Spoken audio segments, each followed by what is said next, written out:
Hello बच्चा, welcome to our channel royal classes. आज हम बात करने वाले हैं हमारे क्लास 9th के एटम्स एंड मॉलिक्यूल वाले चैप्टर के बारे में। Yes, we will discuss about the atom and the molecule. हम लोग डिस्कस कर चुके हैं, बहुत सब बात है एटम के बारे में कि एटम के अंदर जो एटम है वो मैटर का सबसे स्मॉलेस्ट पार्टिकल है, इसके अल्टीमेट पार्टिकल है। डाल्टन्स ने हमें एटम के बारे में बहुत कुछ बताया, एटम ये होता है, एटम इस तरह से क्लासिफाई होता है। इसके बाद क्या आता है हमारे पास कि जो हमारे एटम्स है उनको हम रिप्रेजेंट किसकी फॉर्म में करते हैं, in the form of symbols. और सिंबल्स की फॉर्म में करते हैं तो बेसिकली सिंबल्स हमारे पास सबने अलग अलग निकाले, पर राइट नाउ मॉडर्न वे में जो सिंबल्स है वो हम लोगों को पता है कि एटॉमिक नंबर्स की तरह हम उसको याद करते हैं। लाइक उसके अंदर सबसे फर्स्ट जो आया वो आया हाइड्रोजन।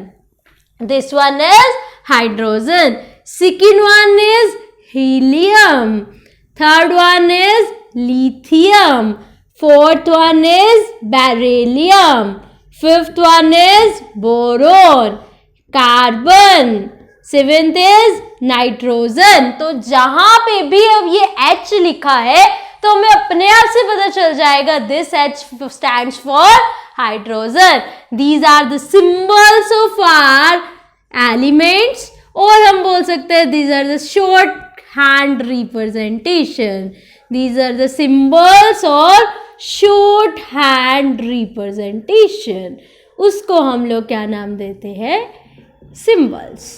ठीक है, ऐसे ही हमारे पास ऑक्सीजन, नियॉन,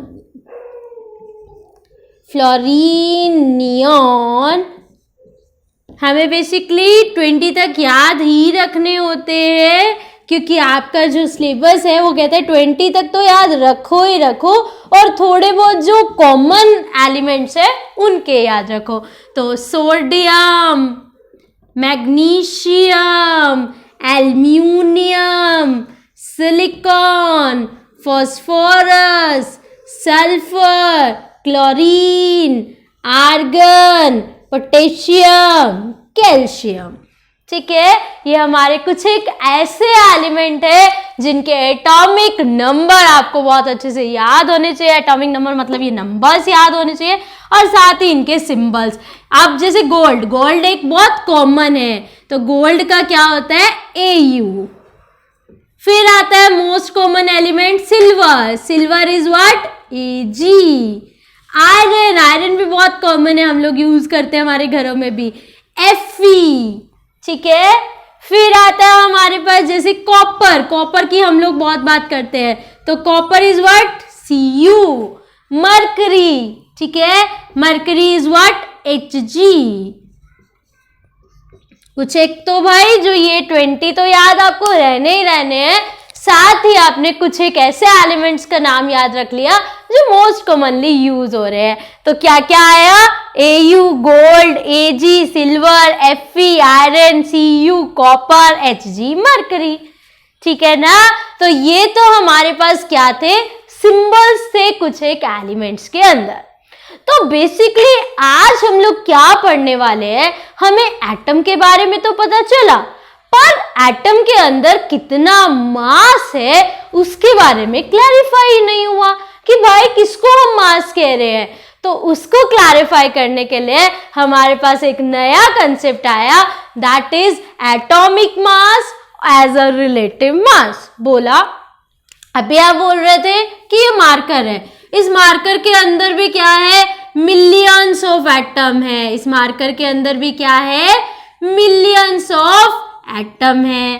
तो इतने सारे जब इसके अंदर एटम है, उन सब का मास एक एक को पकड़ना और फिर निकालना, अच्छा तेरा मास कितना है, फिर एक और, अच्छा तेरा मास, बहुत ज्यादा डिफिकल्ट टास्क है एक एक को निकाल के हम उसका एटॉमिक मास कैलकुलेट करें।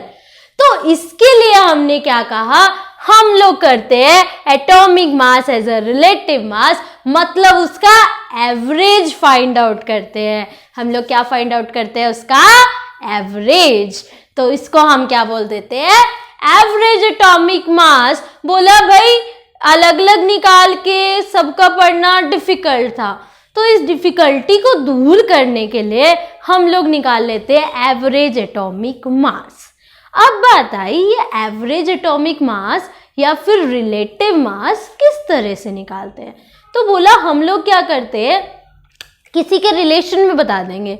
जैसे कि ये बताना, अभी कोई भी आपकी क्लास है उसमें ये बताना कि कौन मोटा कौन पतला, तो थोड़ा डिफिकल्ट टास्क है। पर मैं किसी एक पर्टिकुलर बच्चे को ले लूं, हाँ भाई इस बच्चे के विद रिस्पेक्ट ये बच्चा मोटा ये बच्चा पतला, किसी के विद रिस्पेक्ट अगर हम बात कर देते हैं तो उसको क्या बोल देते हैं, रिलेटिव या एवरेज।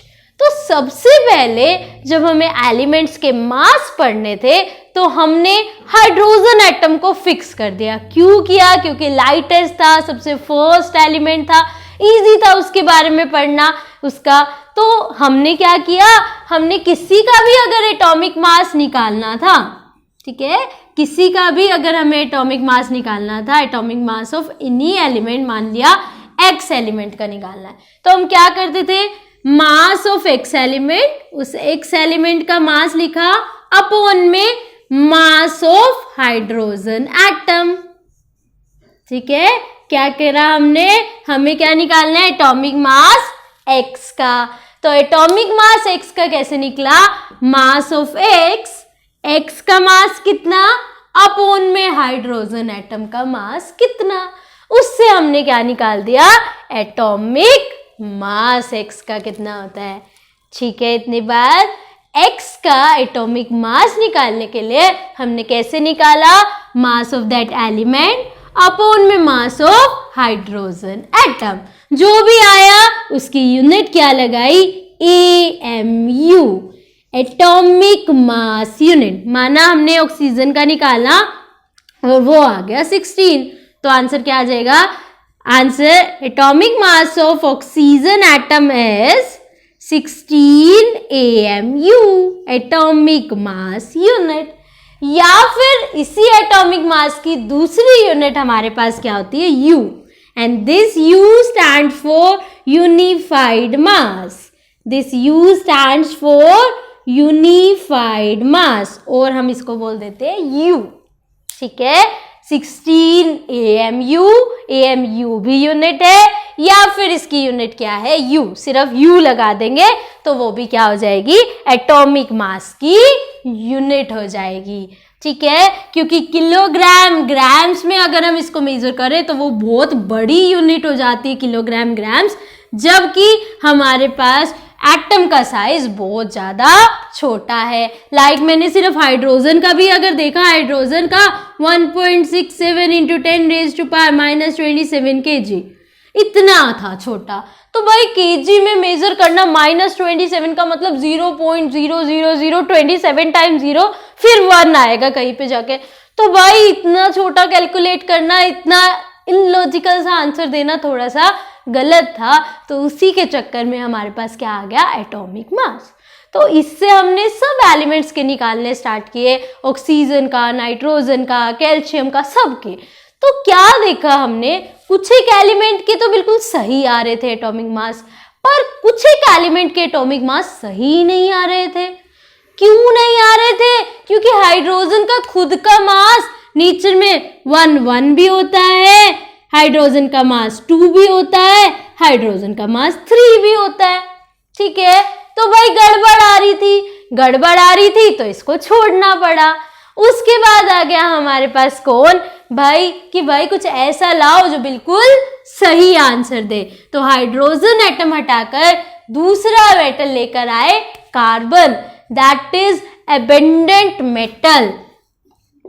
सबसे ज्यादा मिलने वाले मेटल को हमने उठाया और इसके अंदर हमने देखा किसका मास सबसे, कौन से मास वाला सबसे ज्यादा मिल रहा था, 12U वाला सबसे ज्यादा मिल रहा था। तो हमने बोला हम जो अब एवरेज एटॉमिक मास निकालेंगे वो किसके विद रिस्पेक्ट निकाल देंगे, कार्बन के विद रिस्पेक्ट। ठीक है, तो जैसे हमने निकाला average atomic mass of x element, किसी एक्स का मतलब हम लोग कुछ भी ले सकते हैं, तो हम एक्स ले लेते हैं, है ना। तो क्या निकाला, mass of one atom x atom upon में 1/12 of mass of one carbon atom. One carbon atom का 1/12 निकाला और एक्स एटम मास निकाल दिया, तो उसको हमने क्या दिया, हम दे दिया एवरेज एटॉमिक मास। और इस फॉर्मूला से 1/12 of mass of one carbon atom से हमने बहुत सब एलिमेंट्स का निकाला एवरेज एटॉमिक मास, और वो बिल्कुल करेक्ट आ रहा था। जैसे हमने निकाला हाइड्रोजन का, ये आपको याद भी रखने हैं, हाइड्रोजन का एटॉमिक मास 1U, ठीक है। फिर आया हीलियम, हीलियम का 2 एटॉमिक 4U, ठीक है। लिथियम का हो जाता है 7U, ये आपको सब नंबर्स याद रखने हैं। बेरिलियम का हो जाता है 8U, बोरोन का होता है 10U, कार्बन का आता है हमारे पास 12U, nitrogen is of 14U, oxygen is of 16U, fluorine is of 18U, neon is of 20U। फिर आया सोडियम, सोडियम का हमारे पास होता है 23U, Mg का होता है 24U, एल्यूमिनियम का होता है 27U। बहुत सबके तो क्या करते हैं, सिर्फ इसके डबल करते जाओ, जैसे 2 का डबल, 4 का डबल, 5 का डबल, इस तरह से आंसर आते हैं। पर पूछे कि अलग होते हैं तो वो अलग वाले बहुत अच्छे से याद रखने, लाइक Na हो गया, एल्यूमिनियम हो गया। फिर आया silicon, silicon is same 28U, phosphorus का डिफरेंट होता है, इट इज 31U, ठीक है। उसके बाद आया हमारे पास argon, potassium, calcium, sulphur is 32U। Next one is chlorine, chlorine का सबसे ही डिफरेंट होता है 35.5U, argon is 40U, potassium is 39U, calcium is 40U। इस तरह से हमने क्या निकाले, एटॉमिक मास निकाल दिए।